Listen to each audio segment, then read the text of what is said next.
Hello everyone, welcome back to Maths Butterflies. Summer స్పెషల్లో మన next recipe kheera curd rice ఎలా చేయాలో చూద్దాం. ముందుగా మెత్తగా ఉడికించుకున్న రైస్ని తీసుకోండి ఒక బౌల్లోకి. ఇందులో గ్రేటెడ్ కీరా, సన్నగా కట్ చేసుకున్న ఆనియన్, పచ్చిమిర్చి, రైస్కి సరిపడా కర్డ్, నేను ఒక హాఫ్ కప్ కర్డ్ తీసుకున్నాను. కర్డ్ వేసి బాగా మిక్స్ చేసుకోండి. ఒక ప్యాన్లో ఆయిల్ వేడి చేసుకొని ఆవాలు, జీలకర్ర, పచ్చిశనగపప్పు, మినప్పప్పు వేసి బాగా ఫ్రై చేసుకోండి.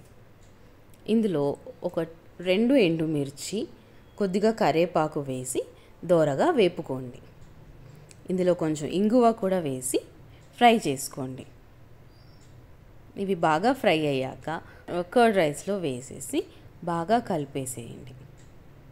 అంతే, కీరా curd rice ready. Happy summer.